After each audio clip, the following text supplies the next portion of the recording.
ನಮ್ಮನ್ನ ಎತ್ಕೊಂಡೆ? ಯಾಕೆ ಮಗನೇ? ಮತ್ ನನ್ನನ್ನು ನೀವು ಎತ್ಕೊಂಡ್ರೆ ನಿಮ್ಗೆ ಸೊಂಟ ಉಳಿದಿಲ್ಲ ಅಂತ ನಂಗೆ ಗೊತ್ತಿಲ್ಲ. ಅಲ್ಲಿಂದ ಅದಕ್ಕೆ ರಗಳೆ ಬಾಡ ನಾಳೆ ನಿಮ್ಮನ್ನ ಎತ್ಕೊಂಡೆ. ಸಂತೋಷ ಆಯ್ತು ಮಗನೇ. ಗಳಿಸಲೇಬೇಕು ಅಂತ ಒತ್ತಾಯ. ಅಯ್ಯೋ 600 ತೆಗೀರಿ ಹೇಳ್ತಾರೆ. ಎಂತ ತೆಗೋದು? 600ಕ್ಕೆ 60 ಗತಿ ಇಲ್ಲ ನಮಗೆ. ಇಲ್ಲಿಂದ 600 ತೆಗಿಯುವುದು ನಾವು. ತಲೆ ಬಿಸಿ ಅಷ್ಟಾಗಿದೆ. ಏನೇ ಇರಲಿ, ನೀನು ಹುಟ್ಟಿದ ತಕ್ಷಣ ಇಷ್ಟು ದೊಡ್ಡ ಕಲ್ಲು ತೆಗೆದು ನಿನ್ ತಲೆ ಮೇಲೆ ಗೊತ್ತಾಕಿದ್ರೆ ಇಷ್ಟೊತ್ತಿಗೆ ರಗಳೆ ಇರ್ತಿರ್ಲಿಲ್ಲ. ರಗಳೆ ಅದು ಅಲ್ಲ, ತಪ್ಪು ಮಾಡಿದ್ ನೀವು ಅಲ್ಲ, ನಾನು ಅಲ್ಲ, ನಮ್ಮ ಅಮ್ಮ ತಪ್ಪು ಮಾಡಿದ್. ನಮ್ಮ ಅಮ್ಮನ ಹತ್ರ ನೀವು ಬಂದ ನಿಮ್ ಮುಸುಡಿ ನಾಲ್ಕು ಬಿಟ್ಟಿದ್ರೆ ನಾವು ಹುಟ್ಟಲೇ ಇಲ್ಲ ಆಗಿ. ಅವ ನೀವು ಯಾರಿಗೆ ಅಪ್ಪ ಹಾಕ್ತಿದ್ರಿ? ನೀವು ಅಲ್ಲ, ನೀವು ಅಪ್ಪ ಅಂತ ಹೇಗೆ?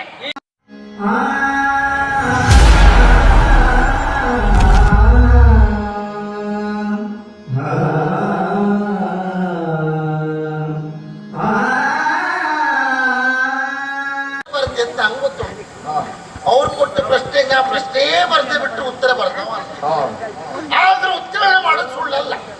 ಯಾಕಿರ್ಬಹುದು ಹೇಳಿ ನೋಡು. ಹಾಗಿದ್ರೆ ಬಹುಶಃ ಅವರಿಗೆ ಮೇಲಿನವರ ಆದೇಶ ಇರ್ಬೋದಾ? ಮೇಲಿನವರ ಆದೇಶ ತರಗತಿಯವರಿಗೆ ಅನುತ್ತೀರ್ಣ ಮಾಡುವಾಗಿಲ್ಲ ಅಂತ. ಅದಕ್ಕೆ ನಿನ್ನ ಎತ್ತೆತ್ತಿ ಹಾಕ್ತವದು. ಇದ್ರ ಕೇಳ ಅಪ್ಪನಿಗೆ ಬಹಳ ಸಂತೋಷ ಆಯ್ತು. ನನ್ನ ಮಗ 1ನೇ ತರಗತಿ 10ನೇ ತರಗತಿವರೆಗೆ ಈ ರೀತಿ ಉತ್ತೀರ್ಣ ಆಗ್ತಾನೆ ಅಂತ ಆದ್ರೆ ಇವು ಎಷ್ಟು ಕಲಿತ ಲೆಕ್ಕ ಹಾಕಿ ತಗೊಂಡು ಬಂದು ಇಲ್ಲಿ ಸೇರಿಸಿದ್ರು. ಇದು ಯಾವ್ದು ವಿಶ್ವವಿದ್ಯಾಲಯ? ನರಗುಂದ. ಅದ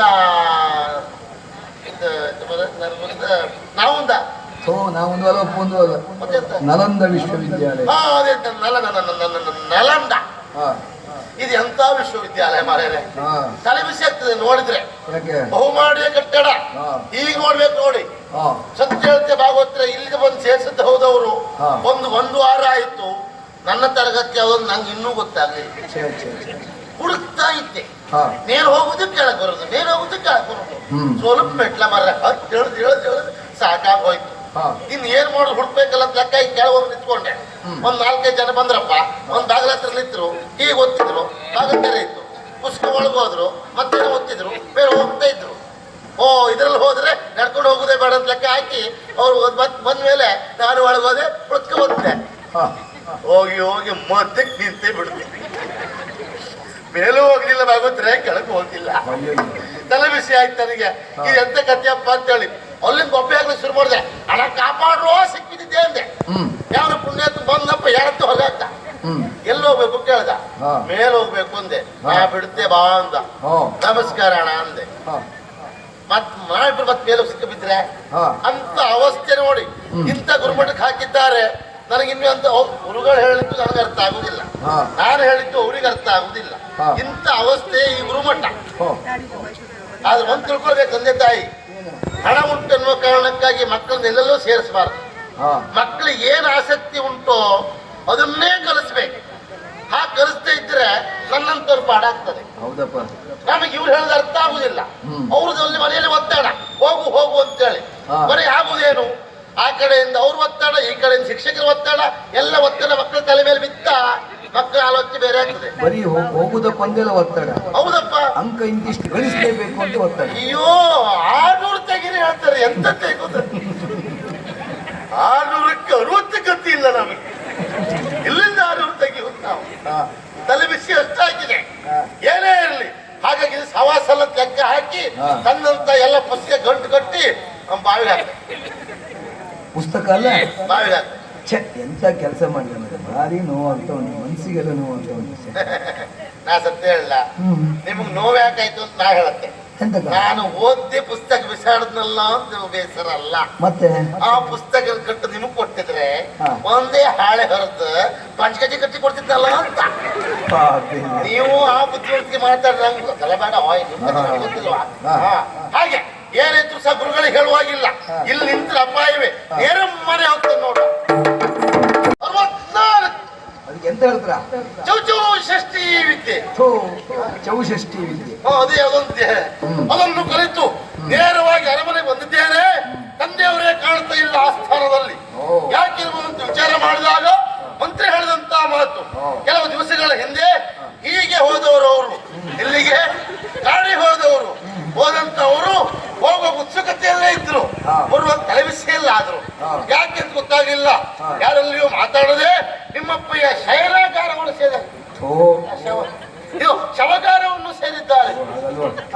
ಶಯ್ಯಾಗ್ರಹ ಮದಂತ ಗ್ರಹ ಸೇರಿದ್ದಾರೆ ಅಂತ. ಹಾ? ಸಜ್ಜಾಗ್ರಹ ಅಂತ ಹೇಳ್ಬೋದು. ನನಗೆ ಅದರ ಒಂದು ಸಚಿಗೆ ಗ್ರಹ ಸೇರಿದ್ದಾರೆ ಅಂತ. ಸಜ್ಜಿಗೆ ಬಜ್ಜಿಗೆ. ಸಜ್ಜಾಗ್ರಹ ಸೇರಿದ್ದಾರೆ ಅಂತ ಮಂತ್ರಿ ಹೇಳಿದ. ಆ ಕಾರಣಕ್ಕೆ ಬಂದು ನೋಡ್ತಾ ಇದ್ದೇನೆ. ತಂದೆ ಅಂತ ಶಂತನು ಮಹಾರಾಜರು ಇಲ್ಲಿ ಒದಗಿದ್ದಾರಲ್ಲ, ಇಲ್ಲಿ ಅಂತದ್ದು ಈಗ ನನ್ನ ದೇವರತ್ತ ಇವ ಯಾರ ಶಂತನು. ಅವನ್ ನೋಡಿದ್ರೆ ಗಾಳ ಹಾಕ್ತಾನೆ ಕಂದನ ಕಂಡ ದೇವರು ನನ್ನ ತಪ್ಪಲ್ಲ, ಪದ್ಯ ಹೇಳಿದ ಹಾಗೆ ನೀವು ಮಲಗಿರು ಪೀಠನ. ಇದು ಸಂಪ್ರದಾಯದಲ್ಲಿ ಕಲಿಬಿಟ್ಟು. ನಿಮ್ಮ ಸಂಪ್ರದಾಯ ನಿಮ್ದು ಅದಲ್ಲ, ಮೊದಲು ವ್ಯವಸ್ಥೆ.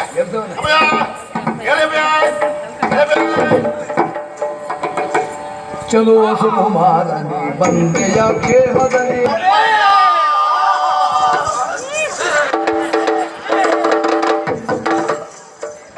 ಮಗನೇ ನಾನು ಯಾಕೆ ನಿಮ್ಮನ್ನ ಎತ್ಕೊಂಡೆ? ಯಾಕೆ ಮಗನೇ? ಮತ್ ನನ್ನನ್ನು ನೀವು ಎತ್ಕೊಂಡ್ರೆ ನಿಮ್ಮ ಸೊಂಟ ಉಳಿದಿಲ್ಲ ಅಂತ ನಂಗೆ ಗೊತ್ತು. ಅಲ್ಲಿಂದ ಅದಕ್ಕೆ ರಗಳೆ ಬೇಡ, ನಾನೇ ನಿಮ್ಮನ್ನ ಎತ್ಕೊಂಡೆ. ಸಂತೋಷ ಆಯ್ತು ಮಗನೇ. ಹಾ. ನೀನು ಈ ದಾರಿಯಲ್ಲಿ ಬರ್ತೀಯೋ, ಈ ದಾರಿಯಲ್ಲಿ ಬರ್ತೀಯೋ, ಆ ದಾರಿಯಲ್ಲಿ ಬರ್ತೀಯೋ ಅಂತ ಕಾಯ್ತಾ ಇದ್ದ ಮಗನೇ. ಅಯ್ಯೋ, ನಾನು ಬರ್ಬೇಕು, ಇಲ್ಲಿವರೆಗೂ ಬರ್ಬೇಕು ಅಂತ ಮಾಡಿದ್ದೆ ಅಪ್ಪಯ್ಯ. ಹಾ. ಅಲ್ಲಿ ಬಿಟ್ಟಿಲ್ಲ, ಇಬ್ರು ಅಡ್ಡಾಕ್ರಲ್ಲ. ಮುಂದೆ ಹೋಗ್ಲಿಕ್ಕಿಲ್ಲ, ತಿರ್ಸು ಒಳಬದಿ ಹೋಗಂದ್ರ ಅಲ್ಲಿ ಕಡೆ ತೆಗೆದು ಕಡ್ಕೆ ಬಂದೆ ಅಪ್ಪಯ್ಯ. ಆದ್ರೆ ಬಂದಿಯಲ್ಲ ಮಗನೇ, ಹೌದು. ಭಾರಿ ಸಂತೋಷ ಆಯ್ತು. ಹಾ. ಬಾ ಮಗನೇ, ಕುಳ್ಳಿರು, ಬಾ ಮಗನೇ, ಕುಳ್ಳಿರು. ಇಲ್ಲ ಅಪ್ಪಯ್ಯ, ಇಷ್ಟೊತ್ತು ನೀವು ಮಲಗಿ ಬಿಸಿ ಮಾಡಿದ್ದೀರಿ, ನಾವಲ್ಲಿ ಕೂತಿರುವ ಸರಿಯಾಗುದಿಲ್ಲ ಅಪ್ಪಯ್ಯ. ಬೇಡವಾ? ಹಾ. ಆಯ್ತು, ಹಾ. ಬೇಡ ಆದ್ರೆ ಬೇಡ. ಹಾ. ಮಗನೇ ಬಂದಿಯಲ್ಲ, ಹೌದು. ಸಂತೋಷ ಮಗನೇ. ಹಾ. ನಿನ್ನಲ್ಲಿ ಕೆಲವು ಪ್ರಶ್ನೆಯನ್ನು ಕೇಳಲೇನ ಮಗನೇ? ಹೇಳಿ ಅಪ್ಪಯ್ಯ. ಗುರುಮಠಕ್ಕೆ ಹೋದವನೇನು? ಹೌದು. ಮಗನೇ, ಓ. ಯಾವೆಲ್ಲ ವಿದ್ಯೆ ಕಲಿತೆ, ಎಷ್ಟೆಲ್ಲ ಕಲಿತೆ, ಗುರುಗಳು ಯಾವೆಲ್ಲ ಪಾಠ ಹೇಳ್ಕೊಟ್ರು, ಇದೆಲ್ಲ ಕೇಳಬೇಕೆನ್ನುವಂತ ಆಸೆ ಹೇಳ್ತೀಯೇನು ಮಗನೇ? ಅದನ್ನು ಕೇಳಬೇಕಿನ್ನುವಂತ ಸಿಹಿ ತಂದೆ. ಹೌದು ಮಗನೇ. ಅಪ್ಪಯ್ಯ, ಓ, ಏನಂತ ಹೇಳಿ? ಇದ್ ವಿಷಯ ಹೇಳು. ನಾನು ನೀವು ಹೇಳ್ದ ಗುರುಮಠಕ್ಕೆ ಹೋದೆ, ಹೌದು. ನೀವೇ ಸೇರಿಸಿ ಬಂದವರು. ಹೌದು. ಒಂದು ವಾರ ಅಲ್ಲಿದ್ದೆ, ಹಾ. ತಿರುಗಿ ಇಲ್ಲಿ ಬಂದ. ಯಾಕೆ? ಹಾ. ನನ್ನ ತಪ್ಪು ನೀವು ತಿಳ್ಕೊಳ್ಬೇಡಿ. ಹಾ. ನಾನು ಮೊದಲಾಗಿ ಪರೀಕ್ಷೆ ಮಾಡಿದ ಯಾರನ್ನ? ಹಾ. ಗುರುಗಳನ್ನೇ ಪರೀಕ್ಷೆ ಮಾಡಿದ್ದು. ಹೌದಾ? ನನ್ನವ್ರು ಪರೀಕ್ಷೆ ಮಾಡಿದ್ದಲ್ಲ, ನಾನೇ ಅವ್ರನ್ನ ಪರೀಕ್ಷೆ ಮಾಡಿದ್ದು. ಅಂದ್ರೆ ಅರ್ಥ ಆಗ್ಲಿಲ್ಲ. ಹೇಳಿಕೊಡುವ ಗುರುಗಳಿಗೆ ಎಷ್ಟು ಗೊತ್ತುಂಟು ನಂಗೆ ಗೊತ್ತಾಗಬೇಕಲ್ಲ, ಹಾ, ಹಾ, ಹಾ, ಹಾ. ಅದಕ್ಕೆ ನಾನೇ ಪರೀಕ್ಷೆ ಮಾಡಿದೆ. ಸರಿ ಮಗನೇ, ನಾನು ಕೇಳಿದ ಪ್ರಶ್ನೆಗೆ ಅವ್ರಿಗೆ ಉತ್ತರ ಕೊಡ್ಲಿಕ್ಕೆ ಆಗ್ಲಿಲ್ಲ. ಸರಿ. ಕೊನೆಗೆ ಅವರೇ ಹೇಳಿದ್ರು, ಓ ಶಿಷ್ಯರೇ, ಬಹಳ ಜನ ಶಿಷ್ಯರಿದ್ದಾರೆ ನನಗೆ, ಹಾ. ಆದ್ರೆ ಇನ್ನಂತ ಶಿಷ್ಯ ನಾನು ಇವತ್ತವರೆಗೆ ನೋಡ್ಲಿಲ್ಲ. ಹಾ. ಬಹಳ ಕಷ್ಟ ಆಗ್ತಾ ಉಂಟು. ಹಾ, ಹಾ. ನಿನಗೆ ಹೇಳಿಕೊಡುವಂತ ವಿದ್ಯೆ ನನ್ನಲ್ಲಿ ಏನೂ ಇಲ್ಲ. ಹಾ, ಹಾ, ಹಾ. ಹಾಗಾಗಿ ಒಂದು ಉಪಕಾರ ಮಾಡ್ಕೊಂಡೆ ಆತ್ಮ. ಹಾ. ಒಂದೇ ಈ ಗುರುಮಠವನ್ನ ನೀ ಬಿಟ್ಟು ಹೋಗು, ಹಾ. ಇಲ್ಲ ನಾನೇ ಬಿಟ್ಟು ಹೋಗ್ತೇನೆ. ಏನ್ ತೀರ್ಮಾನ ಮಾಡಿದೆ ಮಗನೇ? ಆಲೋಚನೆ ಮಾಡಿದೆ. ಹಾ. ನನಗೆ ಮದುವೆ ಆಗ್ಲಿಲ್ಲ, ಮಕ್ಕಳ ಸಂಸಾರ ಯಾವುದೂ ಇಲ್ಲ. ಹಾ. ಅವ್ರಿಗೆ ಹಾಗಲ್ಲ, ಅದನ್ನ ನಂಬ್ಕೊಂಡಿದ್ದಾರೆ ಅವರು. ಹಾ. ತಾಪತ್ರ ಉಂಟು. ಸರಿ. ಆದ್ರೆ ನೀವೇ ಇರಿ, ನಾನೇ ಬರ್ತೇನೆ ಅಂತೇಳಿ ನಮಸ್ಕಾರ ಮಾಡಿ ಬಂದೆ. ಹೌದಾ? ಅಡ್ಡಿಲ್ಲ ಮಗನೇ, ಹಾ. ನಿನ್ನ ವಿಷಯ ಕೇಳಿ ತಿಳಿದಿದ್ದೇನೆ ಮಗನೇ. ಎಲ್ಲಾ ವಿಷಯ ಸಂಗ್ರಹ ಮಾಡಿದ್ದೇನೆ. ಕೆಲವು ಪ್ರಶ್ನೆ ಕೇಳಬಹುದೇ? ಅಪ್ಪಣೆ ಉಂಟೆ? ಕೇಳಿ. ಕೇಳ್ಬೋದಲ್ಲ? ಹಾ. ಮಗನೇ, ಹಾ. ಗುರುಮಠಕ್ಕೆ ಹೋದಂತ ನೀನು ಹಿಂದಿನ ತರಗತಿಯಲ್ಲಿ ಕೂತ್ಕೊಂಡು ಒಳ್ಳೆ ನಿದ್ದೆ ಮಾಡ್ತೀಯ ಅಂತಲ್ಲ, ಯಾಕೆ ಅಂತ ಕೇಳ್ಬೋದೆ? ನನ್ನ ತಪ್ಪಲ್ಲಪ್ಪಯ್ಯ, ಹಾ. ಅದು ಗುರುಗಳದೇ ತಪ್ಪು. ಹಾ. ಆವತ್ತು ನಿದ್ದೆ ಮಾಡಿದೆ ಹೌದು. ಮುಂಚಿನ ದಿವಸ ಅವ್ರೇನ್ ಹೇಳ್ತಾರೆ ಗೊತ್ತೋಡ ನಿಮ್ಗೆ? ಏನು? ಮಕ್ಕಳೇ, ನಾಳೆ ಇಂಥ ಪಾಠ ಮಾಡ್ತೇನೆ, ಹಾ. ಸರಿಯಾಗಿ ಓದ್ಕೊಂಡು ಬನ್ನಿ ಅಂತ ಹೇಳಿದ್ರು. ಹಾ. ಓದುದು ಯಾವಾಗ? ಗುರುಮಠವನ್ನು ಬಿಟ್ಟು ವಸತಿ ಗೃಹಕ್ಕೆ ಹೋದ ಮೇಲೆ ಅಲ್ವಾ? ಹೌದು. ಓದುದು ಯಾವಾಗ? ರಾತ್ರಿ ಹೊತ್ತು. ಸರಿ. ರಾತ್ರಿಯಿಂದ ಬೆಳಗ್ಗೆ ತನಕ ಓದ್ತೆ. ಹಾ, ಹಾ, ಹಾ. ಬೆಳಗಾದ್ಮೇಲೆ ಮಲಗ್ತಾರೆ. ಹಾ, ಹಾ. ನನ್ ತಪ್ಪ? ಇಲ್ಲ ಮಗನೇ. ರಾತ್ರಿ ನಿದ್ದೆ ಬಿಡುವವರು ಹಗಲು ಮಲಗ್ತಿದ್ರೆ ಏನ್ ಆಗ್ಬಹುದು? ಅಲ್ವೇ? ಏನಿದ್ರು ನಾವು ಹೊಗಲೇ ಬಿಟ್ರೆ ರಾತ್ರಿ ಏನೂ ಮಾಡುವಾಗಿಲ್ಲ. ಹಾ, ಹಾ, ಹಾ, ಹಾ. ಅದು ಹಾಗಾಯ್ತು. ಹಾ. ಇನ್ನೊಂದು ಪ್ರಶ್ನೆ ಕೇಳಬಹುದೇ? ಹೇಳಿ. ಗುರುಗಳು ಕೇಳಿದಂತ ಪ್ರಶ್ನೆಗೆ ಎದ್ದು ನಿಂತು ಒಂದೂ ಉತ್ತರ ಕೊಡುದಿಲ್ಲ ಅಂತ ಯಾಕೆ ಕೇಳಬಹುದೇ? ಕಾಣಬೇಕಿಂತದಿಕ್ಕ ತಪೋ ಬೇರೊಂದಿಲ್ಲ ಹಾ, ಹಾ. ಹೇಳಿದ್ದು ಗುರುಗಳಲ್ವಾ? ಹಾ, ಹಾ, ಹಾ.